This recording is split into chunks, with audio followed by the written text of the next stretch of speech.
السلام عليكم ورحمة الله.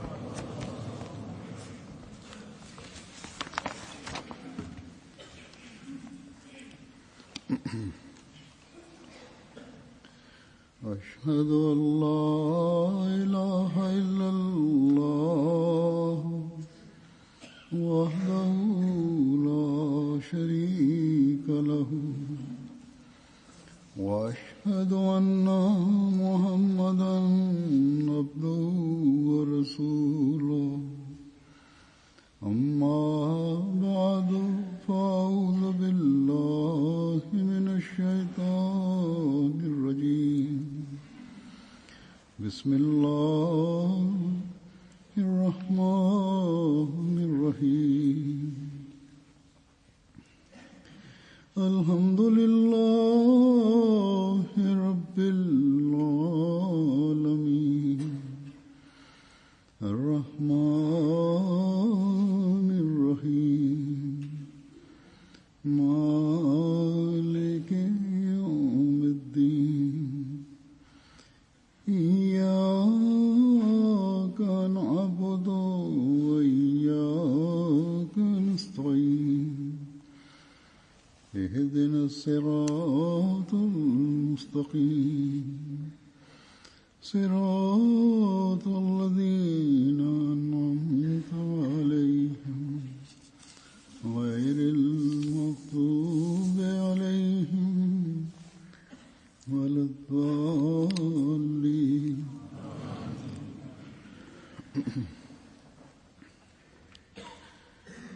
ஹஜ்ரத் கலீஃபத்துல் மஸீஹ் அவ்வல் ஹஜரத் முதலாவது கலீஃபத்துல் மஸீஹ் அவர்களுக்கு ஹஜரத் வாக்களிக்கப்பட்ட மஸீஹ் அலைஹிஸ்ஸலாம் அவர்கள் மீது இருந்த மாசற்ற பற்று குறித்து சிறிதேனும் படித்த கேட்ட அஹ்மதிகள் அறிவர். ஹஜரத் வாக்களிக்கப்பட்ட மஸீஹ் அலைஹிஸ்ஸலாம் அவர்களுடன் அல்லாஹ்வுக்காக மட்டுமே கொள்ள வேண்டிய சகோதரத்துவம் மற்றும் அன்புக்கு ஓர் உதாரணம் தர வேண்டுமென்றால் ஹஜரத் மௌலானா ஹக்கீம் நூருத்தீன் ரஸியல்லாஹு அன்ஹு அவர்களைத்தான் கூற வேண்டும். கட்டுப்படுவதாக உறுதிமொழி எடுத்த பிறகு அதற்கு ஒரு தகுதி வாய்ந்த ஒரு முன்மாதிரி காட்டி அதன் மீது உறுதியாக நிலை நிற்பதற்கு ஓர் உதாரணம் தருவதாயின் அது ஹஜரத் மௌலானா நூருத்தீன் சாப் அவர்கள்தான். எல்லா உலகியல் தொடர்புகளையும் விட அதிகமாக பையத்தின் உரிமையை வழங்கியவாறு ஹஜரத் வாக்களிக்கப்பட்ட மஸீஹ் அலைஹிஸ்ஸலாம் அவர்களுடன் தொடர்பை இணைத்ததற்கு உயரிய முன்னுதாரணம் ஹஜரத் முதலாவது கலீஃபத்துல் மஸீஹ் அவர்களே ஆவார்கள்.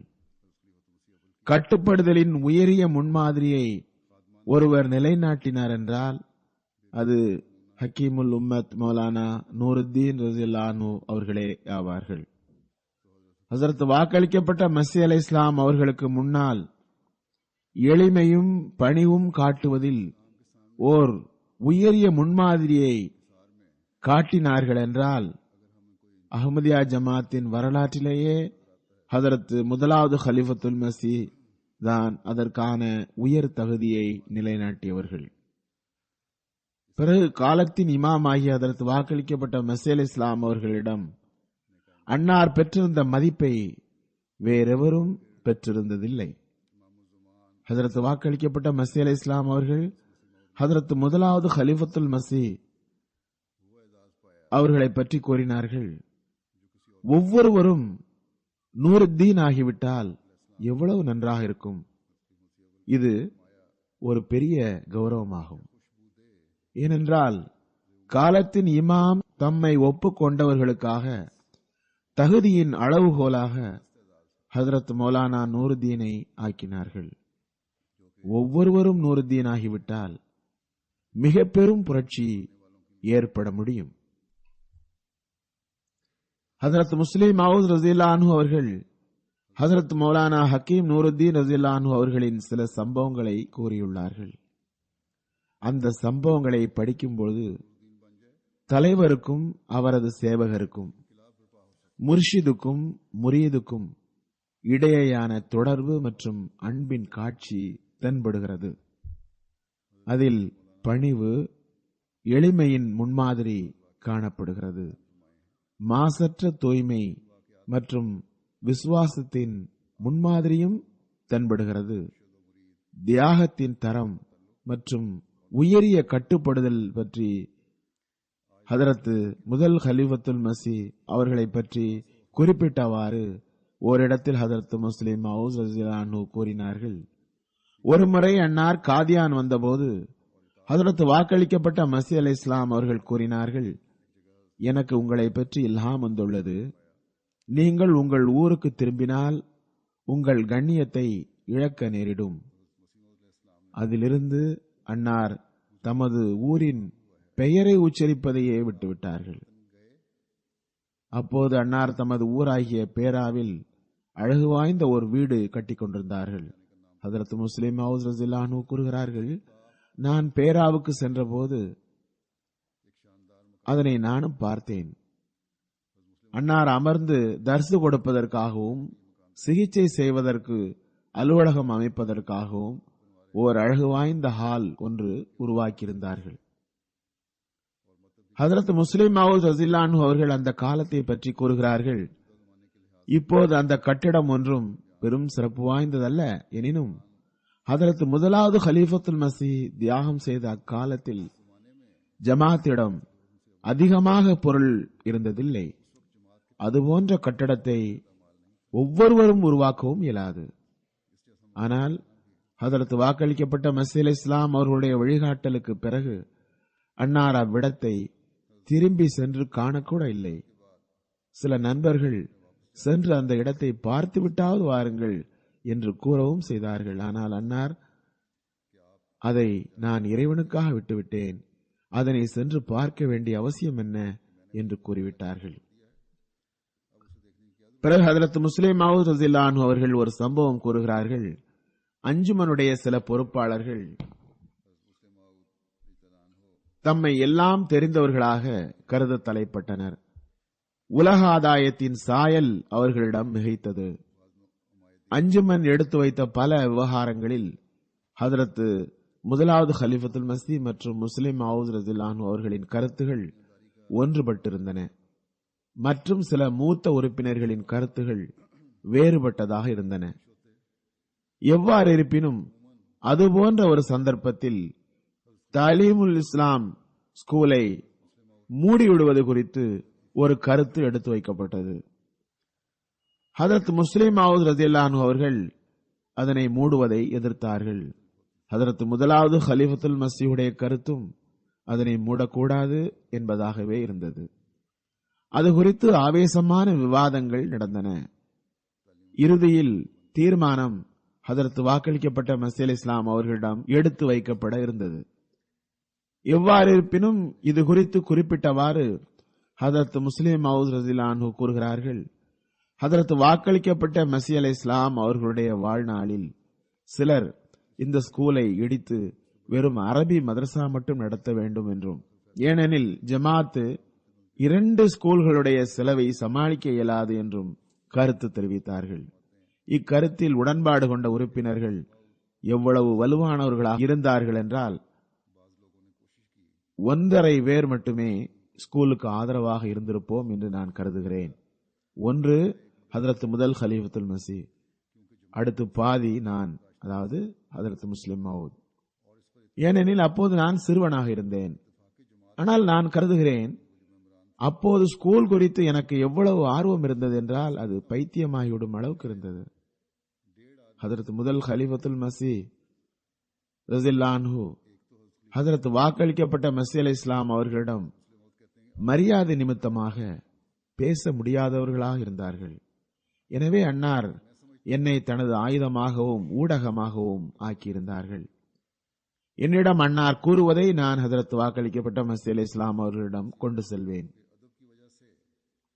இறுதியில் இறைவன் எங்களுக்கு வெற்றியை நல்கினான். சில அவசரக்காரர்கள் எங்கள் மீது குஃபர் ஃபத்வா கூட கொடுத்து விட்டார்கள். ஸ்கூலை மூடவில்லை என்றால் நீங்கள் குஃபர் செய்கிறீர்கள், நீங்கள் உலகியல்வாதிகள் என்றெல்லாம் கூறினார்கள். முதலாவது ஹலீஃபத்துல் மஸீஹ் மற்றும் முஸ்லிம் மவ்ஊத் இருவரும் உலகியல்வாதிகள், ஏனெனில் ஆங்கிலேய கல்விக்கு ஆதரவு தருகின்றனர் என்று கூறத் தொடங்கினர். பிறகும் கூட ஹதரத் வாக்களிக்கப்பட்ட மசீஹ் இஸ்லாம் அவர்கள் எங்களுக்கு ஆதரவாக தீர்ப்பளித்தார்கள். இந்த ஸ்கூல் சம்பவத்திலிருந்து ஸ்கூலை நடத்தலாமா வேண்டாமா என்பது பற்றி நடந்த பிரச்சனையில் ஹதரத் முதலாவது ஹலீஃபத்துல் மஸீஹ் அவர்களுக்கு ஹதரத் வாக்களிக்கப்பட்ட மசீஹ் இஸ்லாம் அவர்களுக்கு முன்னால் பேசுவதில் இருந்த மரியாதையும் தென்படுகிறது. கருத்தை எடுத்து வைக்கும் பொழுது ஹதரத் வாக்களிக்கப்பட்ட மசீஹ் இஸ்லாம் அவர்களுடைய கண்ணியத்திற்கு மாற்றமாக ஒரு கருத்தை வேகத்தில் கூறிவிடக் கூடாதே என்ற எண்ணமும் இருந்திருக்கலாம். ஹதரத் முதலாவது ஹலீஃபத்துல் மஸீஹ் அவர்களுடைய தொலைநோக்கு பார்வை மற்றும் அன்னாரது ஈமான் குறித்து குறிப்பிட்டவாறு ஹதரத் முஸ்லிம் மவ்ஊத் ரலியல்லாஹு அன்ஹு ஒரு இடத்தில் இவ்வாறு கூறுகின்றார்கள்: சமுதாயங்கள் எவ்வாறு உருவாகின்றன என்று கூறுகிறார்கள். தனிநபர்களால் சமுதாயங்கள் உருவாகின்றன, சமுதாயங்களால் தனிநபர்கள் உருவாகின்றனர். உயரிய நுட்ப அறிவு கூர்மையுள்ள மனிதர்கள் சமுதாயத்திற்கு அதிக பயன் தருகின்றார்கள். நல்ல உயர் நோக்கங்கள் உடையவர்கள் நல்ல மனிதர்களின் கைக்கு வரும்பொழுது நல்ல பயனை தருபவர்களாக ஆகின்றனர். ஹதரத் முஸ்லிம் மவ்ஊத் ரலியல்லாஹு அன்ஹு கூறுகிறார்கள், ஹதரத் வாக்களிக்கப்பட்ட மஸீஹ் இஸ்லாம் அவர்கள் ஒரு ஜமாத்தை உருவாக்கினார்கள். அன்னாருடன் இறைவன் இவ்வாறே நடந்து கொண்டார். அன்னாரின் வாதத்தின் தொடக்கத்திலேயே அன்னார் மீது சிலர் ஈமான் கொண்டார்கள். அம்மக்களது சுய சிறப்புகளின் காரணத்தால் மிகச்சிறந்த சேவை செய்பவர்களாகவும் இருந்தனர். அல்லாஹ் அவர்களிடம் ஒப்படைத்திருந்த அன்னாரது பணியில் அவர்களுக்கு உதவி செய்பவர்களாகவும் இருந்தனர். அவர்களுள் முதலாவது ஹலீஃபத்துல் மஸீஹ் அவர்களும் ஒருவராவர். முஸ்லிம் மவ்ஊத் ரலியல்லாஹு அன்ஹு கூறுகிறார்கள், நாம் பார்க்கிறோம், உண்மையிலேயே இவர்கள் மிகச்சிறந்த உதவியாளர்களாகவும் ஒத்துழைப்பு நல்குபவர்களாகவும் விளங்கினர். ஹதரத் வாக்களிக்கப்பட்ட மஸீஹ் இஸ்லாம் அவர்களுடைய நுபுவத் வாதத்திற்கு முன்னாலேயே முதலாவது ஹலிஃபத்துல் மஸீஹ் மௌலவி நூருத்தீன் ரலியல்லாஹு அன்ஹு அவர்களுடைய கவனம் ஹதரத் வாக்களிக்கப்பட்ட மஸீஹ் இஸ்லாம் அவர்கள் மீது இருந்தது. அன்னார் ஹதரத் வாக்களிக்கப்பட்ட மஸீஹ் இஸ்லாம் அவர்களுடைய நூல்களை படிக்க தொடங்கினார்கள். ஹதரத் வாக்களிக்கப்பட்ட மஸீஹ் இஸ்லாம் அவர்கள் மஸீஹ் என்ற வாதம் செய்ததும் நுபுவத் பற்றி சில கருத்துக்களை தமது தொடக்க கால நூல்களான ஃபத்ஹே இஸ்லாம், தௌஹீஹே மராம் போன்ற நூல்களில் விளக்கியிருந்தார்கள். ஒருவர் ஹதரத் வாக்களிக்கப்பட்ட மஸீஹ் இஸ்லாம் அவர்கள் மீது தப்பெண்ணம் கொண்டார். அந்த நூல்களின் புரூஃபை அச்சகத்தில் பார்த்துவிட்டு, இன்று நான் நூருத்தீனை ஹதரத் மிர்சா சாஹிபை விட்டு பிரித்துவிட வேண்டும் என்று கூறினார். அக்காலத்தில் ஹதரத் முதலாவது ஹலீஃபத்துல் மஸீஹ் அவர்கள் ஹதரத் வாக்களிக்கப்பட்ட மஸீஹ் இஸ்லாம் அவர்களிடம் பையத் செய்துவிட்டிருந்தார்கள். ஃபத்ஹே இஸ்லாம், தௌஹீஹே மராம் போன்ற நூல்கள் வெளிவந்த காலத்தில் மஸீஹ் என்ற வாதத்தை ஹதரத் வாக்களிக்கப்பட்ட மஸீஹ் இஸ்லாம் அவர்கள் செய்திருந்தார்கள். இது கிட்டத்தட்ட பையத்திற்கு 2 வருடங்களுக்கு பிறகு நடந்தது. நுபுவத்து தொடர்ச்சி குறித்த விவகாரத்தின் அடித்தளமாகவும் அதுவே இருந்தது. நுபுவத்து தொடர்கிறது என்பது குறித்து அந்த நூலில் அம்மனிதர் படித்த பொழுது, கண்டிப்பாக மௌலவி நூருத்தீன் சாப் மிர்சா சாஹிபை விட்டு பிரிந்து விடுவார்கள் என்று கூறினார். மௌலவி சாப் ஹதரத் முஹம்மது ஸல்லல்லாஹு அலைஹி வஸல்லம் மீது பேரன்பு கொண்டுள்ளார்கள். மிர்சா சாஹிப் நபி ஸல்லல்லாஹு அலைஹி வஸல்லம் அவர்களுக்கு பிறகும் நபி வர முடியும் என்று கூறுகிறார்கள் என்று கேள்விப்பட்டவுடன் அவர் மிர்சா சாஹிப்பின் முரீதாக இருக்க மாட்டார். இவ்வாறு அம்மனிதர் சில பேரை ஒன்று சேர்த்து மெதுவாக ஹதரத் மௌலவி சாஹிப்பிடம் சென்றார். அன்னாரிடம் போய் கூறினார், நான் உங்களிடம் ஒரு விஷயத்தை விசாரிக்க விரும்புகிறேன். அன்னார் கூறினார்கள், கூறுங்கள், என்ன கேட்க விரும்புகிறீர்கள்? ஒரு மனிதர் இக்காலத்தில் நான் நபியாக ஆக்கி அனுப்பப்பட்டுள்ளேன், ஹதரத் முஹம்மது ஸல்லல்லாஹு அலைஹி வஸல்லம் அவர்களுக்கு பிறகு முஹம்மதிய உம்மத்தில் நுபுவத்து தொடர்கிறது என்கிறார் என்றால் அம்மனிதரை குறித்து நீங்கள் என்ன நினைப்பீர்கள் என்று அம்மனிதர் கேட்டார். நான் அந்த மௌலவியிடம் போகிறேன் என்று அம்மனிதர் நினைத்து விட்டார். நான் வெறும் மௌலவியிடம் போகவில்லை, அல்லாஹ் தாலா தனது இயக்கத்தின் பணியை வாங்க விரும்புகிற மனிதரிடம் போய் இதனை கேட்கப் போகிறேன் என்று அவருக்கு தெரிந்திருக்கவில்லை. முதலாவது ஹலீஃபா கூறினார்கள், இந்த கேள்விக்கான பதில் வாதம் செய்பவரை பொறுத்தது. வாதம் செய்பவர் அதற்கு தகுதியானவரா இல்லையா என்பதை பொறுத்தது. வாதம் செய்பவர் நம்ப தகுந்தவர் இல்லை என்றால் நாம் அவரை பொய்யர் என்போம். வாதம் செய்பவர் நம்ப தகுந்தவர், இறை அச்சமுடையவர் எனில் தவறு என்னுடையது, உண்மையில் நபி வர முடியும் என்று கருதுவேன். முதலாவது கலீஃபத்துல் மஸீஹ் அவர்கள் மேலும் கூறினார்கள், எனது இப்பதிலை கேட்டதும் அவர் தனது உடன் இருந்தவர்களிடம், செல்லுங்கள், இவர் முற்றிலும் கெட்டு போய்விட்டார், இப்போது இவரிடம் பேசி எந்த பிரயோஜனம் இல்லை என்றார். அன்னார் கூறினார்கள், என்ன விஷயம் என்றாவது கூறுங்கள். அவர்கள் கூறினார்கள், உங்களது மிர்சா சாஹிப் தான் என் மீது அல்லாஹ்விடமிருந்து இல்ஹாம் இறங்குகிறது என்று கூறுகிறார்கள், நான் ஒரு நபிக்கு ஒப்புமையானவன் என்று கூறுகிறார்கள். ஹதரத் முதல் ஹலீஃபத்துல் மஸீஹ் இதனை கேட்டுவிட்டு கூறினார்கள், சந்தேகமின்றி மிர்சா சாஹிப் என்ன எழுதியுள்ளார்களோ அது சரியானது, அதில் எனக்கு ஈமான் உள்ளது. ஒரு சம்பவம் முதல் ஹலீஃபத்துல் மஸீஹுடன் நேரடியாக சம்பந்தப்படாவிட்டாலும் ஒரு வகையில் தொடர்புடையது. அவரது சகோதரியின் ஒரு சம்பவம். ஹதரத் முதல் ஹலீஃபத்துல் மஸீஹ் அவர்கள் தனது சகோதரியிடம் அவருடைய பீர் சாஹிபிடம் கேள்வி பதில் ஒன்றுக்காக வழிகாட்டல் வழங்கியிருந்தார்கள். அன்னாரது சகோதரி அஹ்மதியத்தை ஏற்றுக்கொண்டார். அப்பெண் ஏதோ ஒரு பீரின் ஷிஷேயாக இருந்தார்கள். பைய செய்த பிறகு அப்பெண்ணை அந்த பீர் குழப்பதற்காக முயற்சி செய்தார். இக்கால பீர்களின் நிலையும் இதுவாகும். இதனை விவரித்தவாறு ஹதரத் முஸ்லிம் மவ்ஊத் ரஸியல்லாஹு அன்ஹு கூறுகின்றார்கள், ஹதரத் முதலாவது ஹலீஃபத்துல் மஸீஹுடைய ஒரு சகோதரி பீர் சாஹிபுடைய ஒரு ஷிஷேயாக இருந்தார். அப்பெண் ஹதரத் வாக்களிக்கப்பட்ட மஸீஹ் அலைஹிஸ்ஸலாம் அவர்களிடம் பையத் செய்து விட்டார்கள் என்று அந்த பீருக்கு தெரிய வந்தது.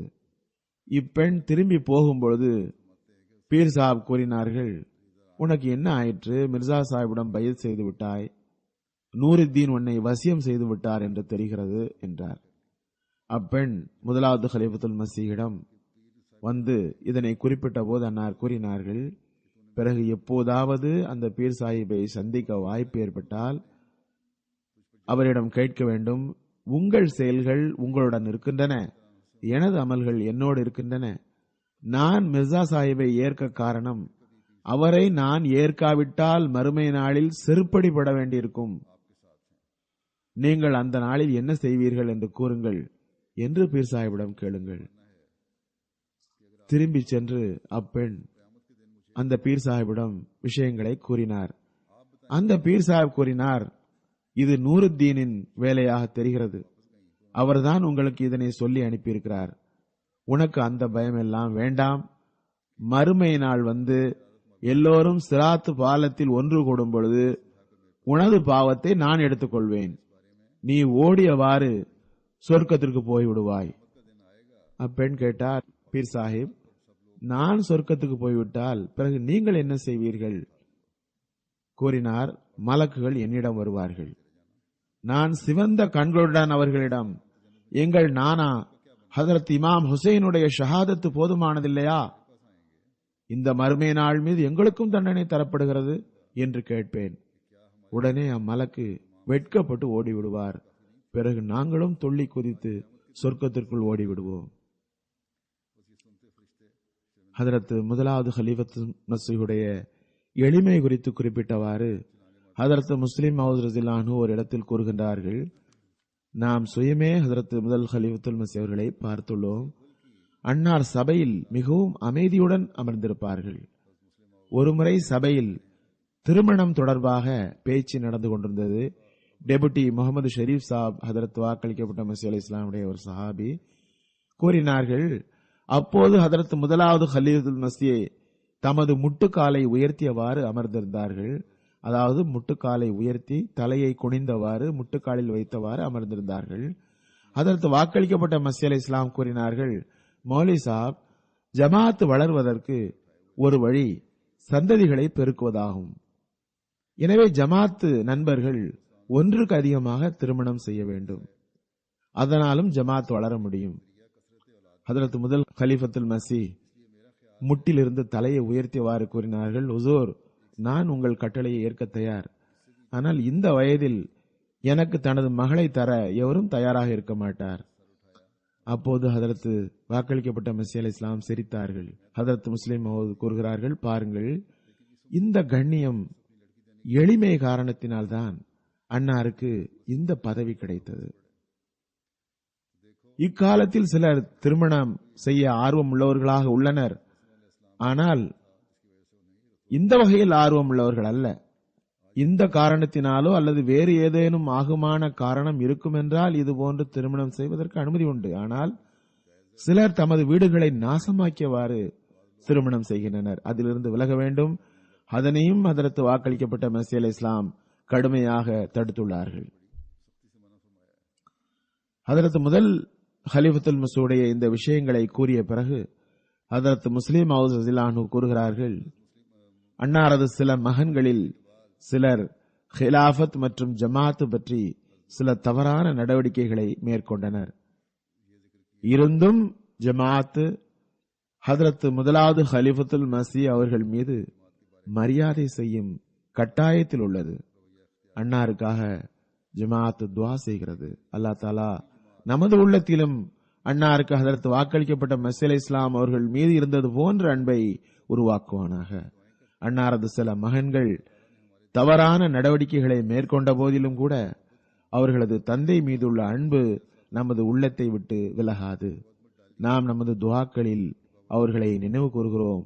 அல்லாஹ் அவர்களின் தகுதியை உயர்த்துவானாக என்றே கூறுகிறோம். ஏனெனில் அன்னார் ஹதரத் வாக்களிக்கப்பட்ட மஸீஹ் அலைஹிஸ்ஸலாம் அவர்களை எந்த காலத்தில் ஏற்றுக்கொண்டார்கள் என்றால் முழு உலகமும் அன்னாரை எதிர்த்துக் கொண்டிருந்தது. ஹதரத் முதலாவது கலீஃபத்துல் மஸீஹுடைய ஓர் அந்தஸ்து எப்போதுமே நிலை நிற்கும்.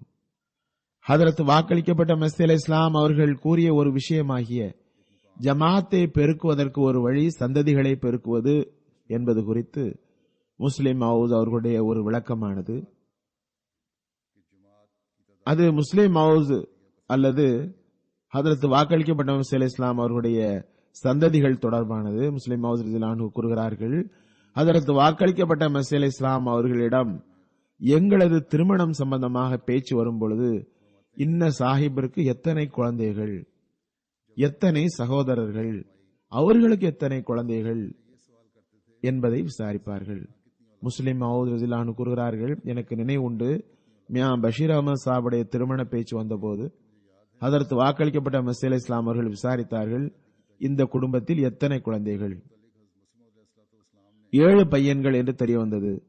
மற்ற விஷயங்களை ஆய்வு செய்ய முன் கூறினார்கள், மிக நல்லது, இங்கேயே திருமணம் முடிப்போம். கூறினார்கள், எனது திருமணமும் மியா பஷீர் அஹமது சாஹிபுடைய திருமணம் சம்பந்தம் பேசும்போது ஒன்றாக வந்தது. இருவரின் திருமணத்தின் போதும் ஹதரத் வாக்களிக்கப்பட்ட மஸீஹ் அலைஹிஸ்ஸலாம் இதனையே விசாரித்தார்கள், இங்கு எத்தனை குழந்தைகள் உள்ளனர், எத்தனை பையன்கள், எத்தனை சகோதரர்கள் என்று விவரம் கேட்டறிந்தார்கள். மற்ற விஷயங்களை ஆய்வு செய்யும் பொழுது எத்தனை குழந்தைகள் என்பதை விசாரிப்பதற்கு முன்னுரிமை வழங்கினார்கள். இக்காலத்தில் ஃபேமிலி பிளானிங்கிற்கும்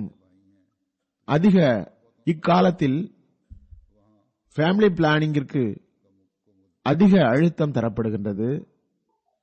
இதற்கு மிக அழுத்தம் தரக்கூடிய நாடுகளில் இப்போது இது தவறு என்ற ஒரு உணர்வு தட்ட ஆரம்பித்துள்ளது. மனிதன் இயற்கை சட்டத்துடன் மோத முயற்சிக்கும் பொழுது பிரச்சனைகள் எழுகின்றன. நீண்ட காலமாக சைனா தனது குடிமக்களுக்கு கட்டுப்பாடு விதித்தது. ஒரு குழந்தைக்கு மேல் கூடாது, இல்லை என்றால் அபராதம் விதிக்கப்படும் அல்லது தண்டனை தரப்படும் என்று கூறியது.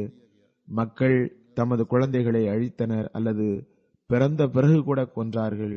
இது போன்ற சம்பவங்களும் நடந்தன. ஆனால் இப்போது ஒரு உணர்வு வந்துள்ளது, அந்த கட்டுப்பாட்டை எடுத்து விட்டனர். ஏன்?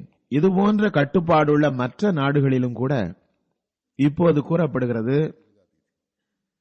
இந்த கட்டுப்பாடு இருந்தால் சில காலத்திற்கு பின் மக்கள் சக்தி அழிந்துவிடும், அவர்களுக்கு வேலை செய்பவர்கள் எவரும் கிடைக்க மாட்டார். வருங்கால சந்ததிகளுக்கு இடையில் பெரும் இடைவெளி ஏற்படும்.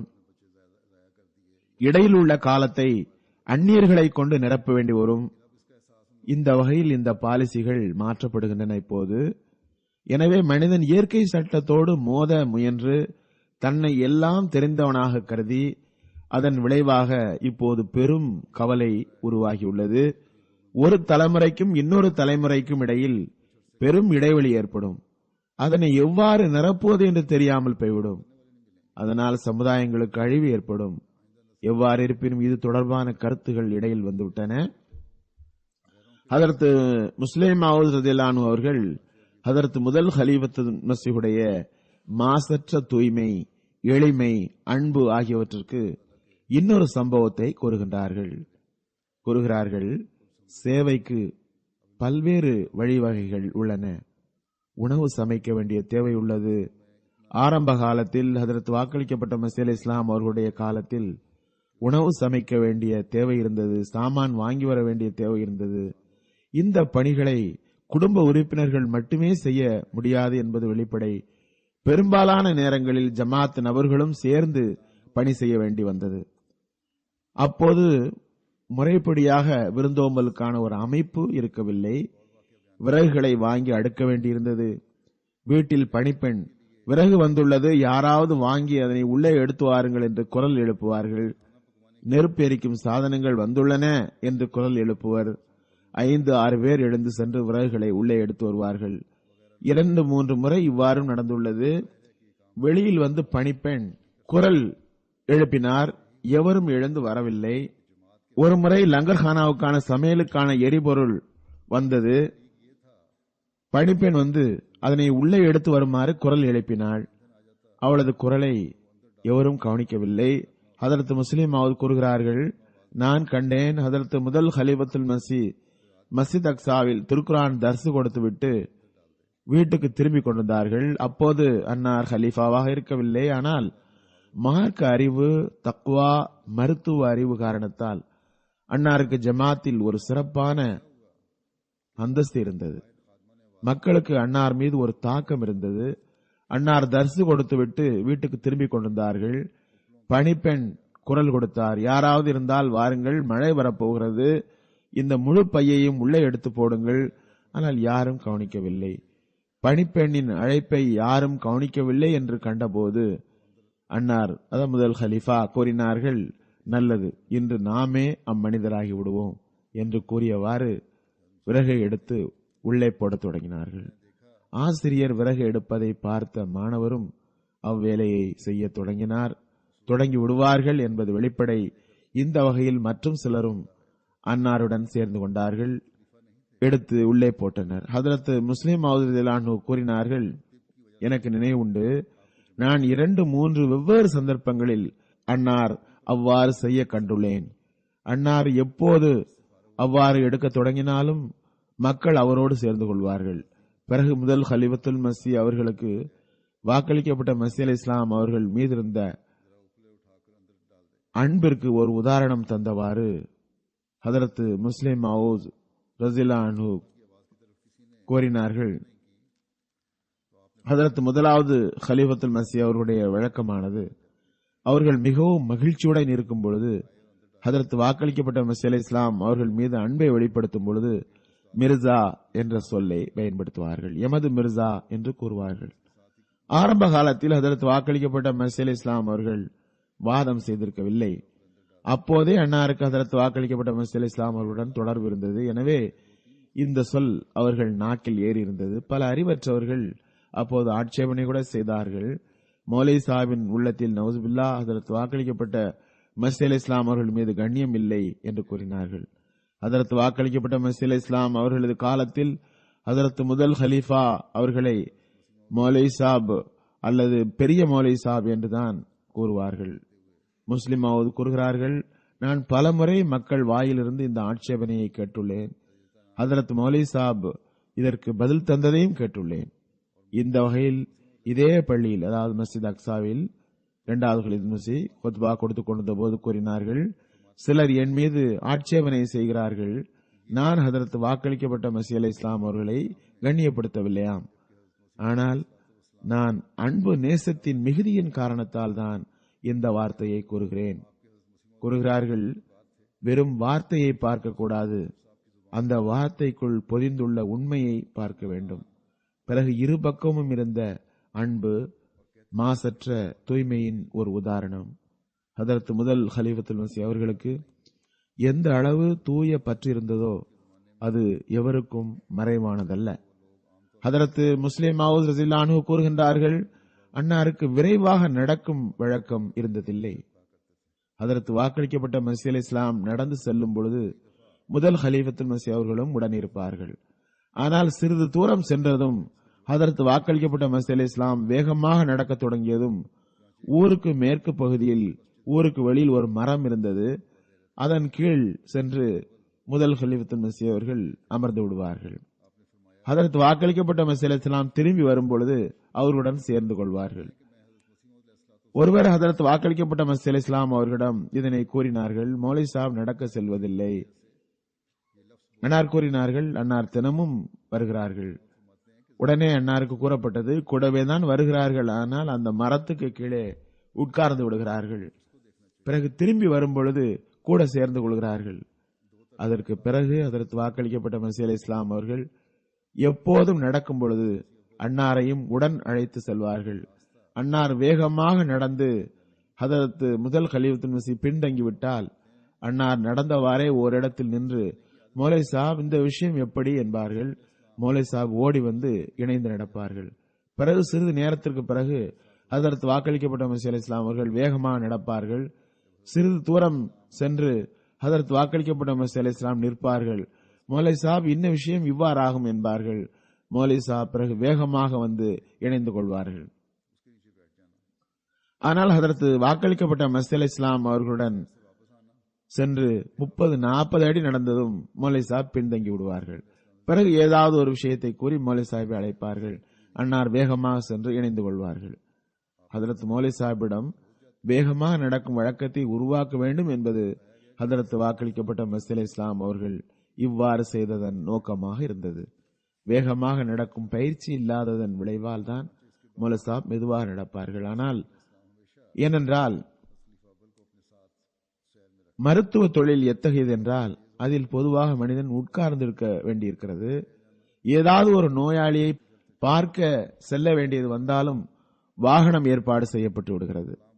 எனவே ஹதரத் மௌலவி சாஹிபிற்கு வேகமாக நடக்கும் பயிற்சி இருந்ததில்லை.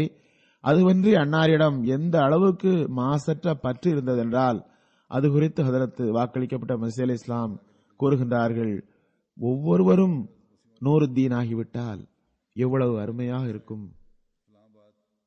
பிறகு இன்னொரு உதாரணம். இதன் மூலம் ஹதரத் முதல் கலீஃபத்துல் மஸீஹ் அவர்களுடைய மாசற்ற பற்று மற்றும் தவக்குல் வெளிப்படுகிறது. முஸ்லிம் மவ்ஊத் கூறுகிறார்கள், ஹதரத் முதல் கலீஃபத்துல் மஸீஹ் அவர்கள் ஒரு முறை மருந்தகத்தில் அமர்ந்திருந்தார்கள். ஹதரத் வாக்களிக்கப்பட்ட மஸீஹ் அலைஹிஸ்ஸலாம் டெல்லியில் இருந்தார்கள். அங்கு ஹதரத் மீர் சாப் கடும் நோயுற்று இருந்தார்கள்.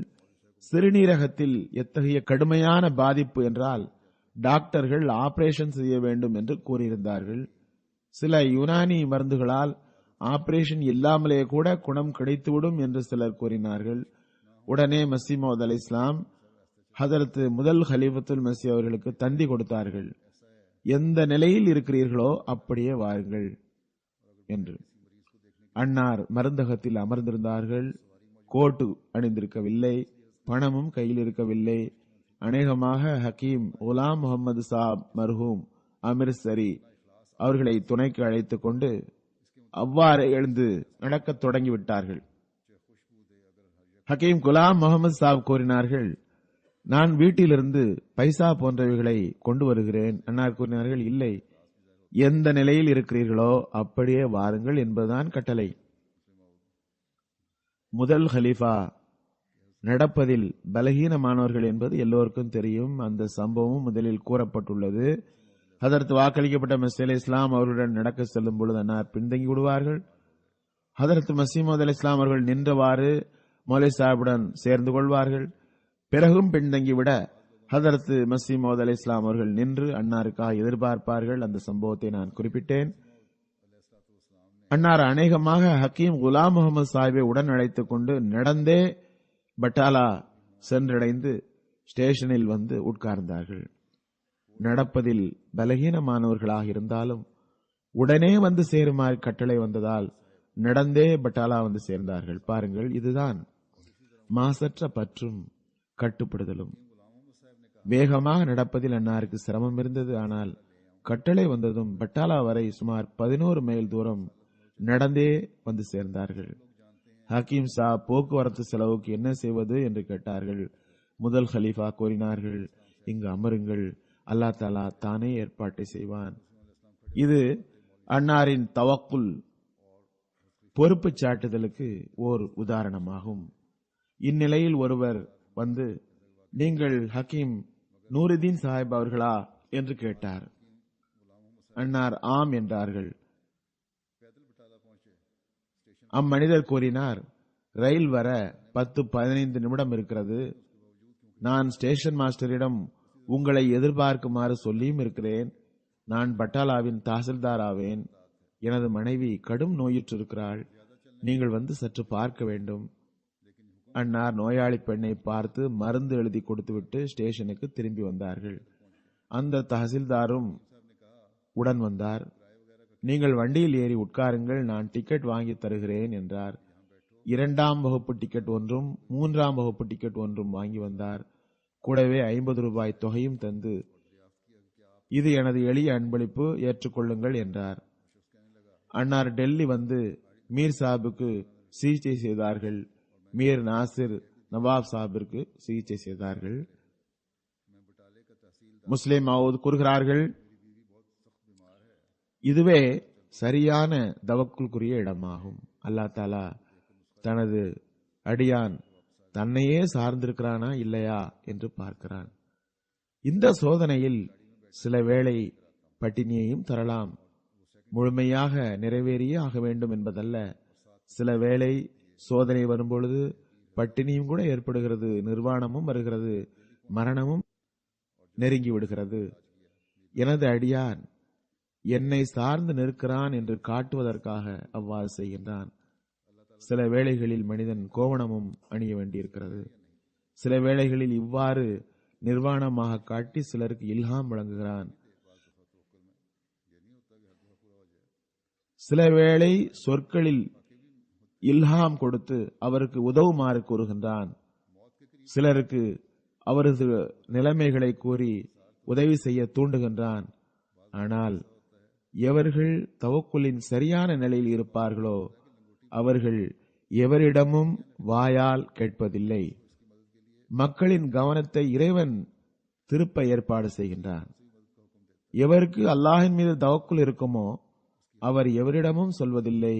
அல்லாஹ்வே எவரையாவது அனுப்பி அவருக்கு உதவி செய்கின்றான். இது தவக்குலின் ஓர் உயரிய நிலையாகும். அது அன்னாருக்கு கிடைத்திருந்தது.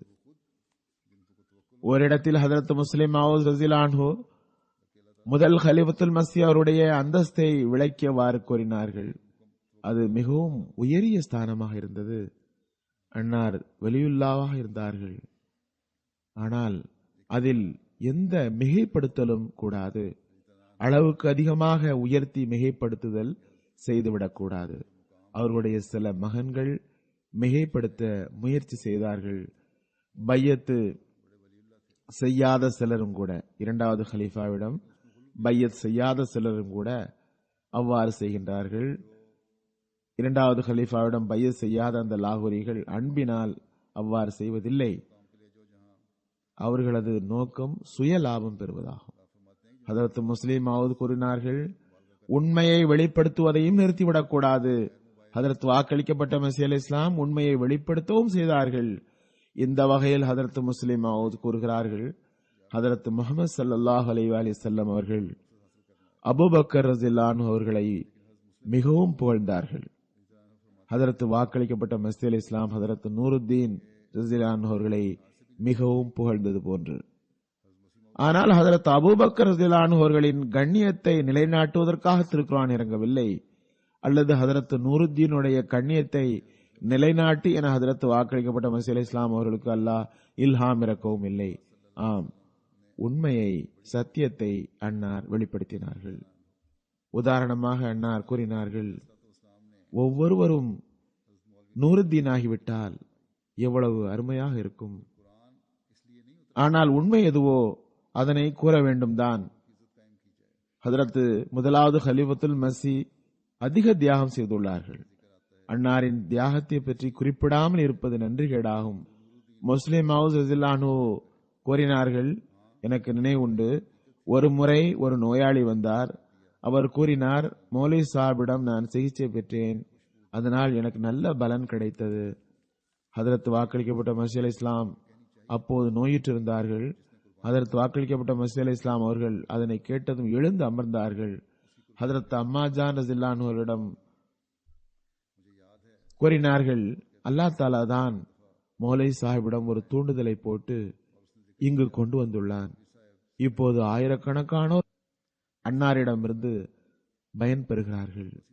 மௌலவி சாஹிப் இங்கு வரவில்லை என்றால் எவ்வாறு மக்களுக்கு சிகிச்சை கிடைத்திருக்கும்? ஆகவே மௌலவி சாஹிப் இருப்பது இறைவனது மிக பெரும் கருணையாகும் என்றார்கள். ஆக இது ஒரு நன்றியுடைமையாகும். ஆனால் இதில் மிகைப்படுத்துதல் இல்லை. ஹதரத் முதல் ஹலீஃபத்துல் மஸீஹ் அவர்களுடைய பணிவும் அளவு கடந்ததாக இருந்தது. அதனை பற்றி ஒரு சஹாபியை சான்று காட்டி ஹதரத் முஸ்லிம் மௌஸ் ரஸியல்லாஹு கூறுகிறார்கள், அந்த சஹாபி ஹதரத் வாக்களிக்கப்பட்ட மஸீஹ் அலைஹிஸ்ஸலாம் அவர்களை சந்திக்க வந்திருந்தார். ஹதரத் வாக்களிக்கப்பட்ட மஸீஹ் அலைஹிஸ்ஸலாம் மஸ்ஜித் முபாரக்கில் அமர்ந்திருந்தார்கள். வாசலில் காலணிகள் கிடந்தன. சாதாரண உடை அணிந்த ஒரு மனிதர் வந்து செருப்புகளின் மீது அமர்ந்து விட்டார். அந்த சஹாபி கூறினார், இம்மனிதர் செருப்புகளை திருடுகிறவர் போலும் என்று நான் கருதி கொண்டேன். இந்த வகையில் நான் எனது காலணிகளை இதை எடுத்துக்கொண்டு அவர் ஓடிவிடக்கூடாது என்று கண்காணித்துக் கொண்டே இருந்தேன் என்று கூறுகிறார். அவர் கூறுகிறார், சில காலத்திற்கு பிறகு ஹதரத் வாக்களிக்கப்பட்ட மஸீஹ் அலைஹிஸ்ஸலாம் அவர்கள் வஃபாத் ஆகிவிட்டார்கள். அன்னார் இடத்தில் இன்னொருவர் ஹலீஃபா ஆகிவிட்டார் என்று கேள்விப்பட்டேன். அவரிடம் பையத் செய்ய வந்தேன். நான் பையத்திற்காக கையை நீட்டிய போது நான் என்ன பார்க்கிறேன் என்றால், நான் முட்டாள்தனமாக யாரை செருப்பு திருடன் என்று கருதி இருந்தேனோ அவர்தான், அதாவது முதல் ஹலீஃபத்துல் மஸீஹ். நான் மிகவும் வெட்கமடைந்தேன். அன்னாரின் வழக்கமாவது எப்போதும் செருப்புகளின் மீது அமர்ந்து கொள்வார்கள். ஹதரத் வாக்களிக்கப்பட்ட மஸீஹ் அலைஹிஸ்ஸலாம் அவர்கள் குரல் கொடுப்பார்கள். உடனே சற்று முன்னால் எழுந்து வருவார்கள். பிறகு நூறுத்தீன் சாப் வரவில்லையா என்பார்கள். உடனே சிறிது முன்னால் போவார்கள். இவ்வாறு மீண்டும் மீண்டும் சொன்ன பிறகுதான் முன்னால் போவார்கள். பிறகு சஹாபி கூறுகிறார், நான் அவர்களது பிள்ளைகளிடமும் கூறினேன், அவர்கள் எந்த அந்தஸ்தை பெற்றார்களோ அதனை அந்த பணிவின் காரணத்தினால் தான் பெற்றார்கள். எவ்வாறேப்பினும் இதுதான் அன்னாரின் பணிவு. அவர்கள் இந்தியாவின் தலை சிறந்த மருத்துவராக விளங்கினார்கள். இதுதான் அறிவிலும் ஞானத்திலும் உச்ச எல்லையை அடைந்தவரின் பணிவாகும். அவரை ஹதரத் வாக்களிக்கப்பட்ட மஸீஹ் அலைஹிஸ்ஸலாம் பெரும் கௌரவப்படுத்தினார்கள். இவை அனைத்தும் அவர்களை மேலும் பணியுள்ளவர்களாக ஆக்கியது. அல்லாஹ் அன்னாரின் தகுதியை உயர்த்துவானாக. அன்னாரின் பெயரால் குழப்பத்தை ஏற்படுத்துபவர்களுக்கும் அறிவை வழங்குவானாக. நம்மையும் ஹதரத் வாக்களிக்கப்பட்ட மஸீஹ் அலைஹிஸ்ஸலாம் அவர்களுடைய விருப்பத்திற்கு ஏற்ப இந்த முன்மாதிரில் இருந்து பாடம் கற்கும் வாய்ப்பு தருவானாக. இன்று மொரீஷியஸுடைய ஆண்டு மாநாடு நடக்கிறது. மொரீஷியஸில் அஹ்மதியா ஜமாத் நிலைநாட்டப்பட்டு 1 நூற்றாண்டு காலம் ஆகிவிட்டது. தமது நூற்றாண்டு விழாவை அவர்கள் கொண்டாடுகின்றார்கள். அல்லாஹ் தஆலா அவர்களது மாநாட்டை அருளுக்குரியதாக்குவானாக. இந்த நூற்றாண்டு அங்கு இனி புதிய முன்னேற்றத்தை வழங்கக்கூடியதாக இருக்கட்டுமாக. புதிய புதிய திட்டங்கள் உருவாகட்டுமாக. சில குழப்பவாதிகளும் உள்ளனர். அவர்களிடமிருந்தும் ஜமாத்தை அல்லாஹ் பாதுகாப்பானாக. எல்லா வகையிலும் மாநாட்டையும் மாநாட்டின் நிகழ்ச்சிகளையும் அருளுக்குரியதாக ஆக்குவானாக.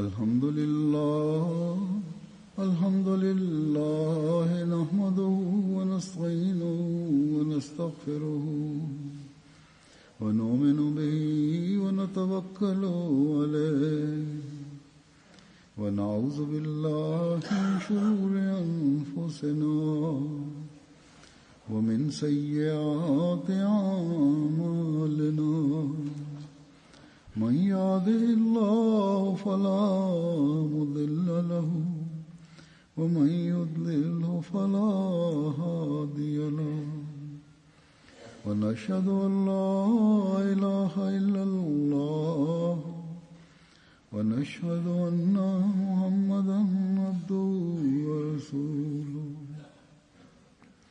عباد الله رحمكم الله إن الله يأمر بالعدل والإحسان وإيتاء ذي القربى وينهى عن الفحشاء والمنكر والبغي يعظكم لعلكم تذكرون اذكروا الله يذكركم وادعوه يستجب لكم ولذكر الله أكبر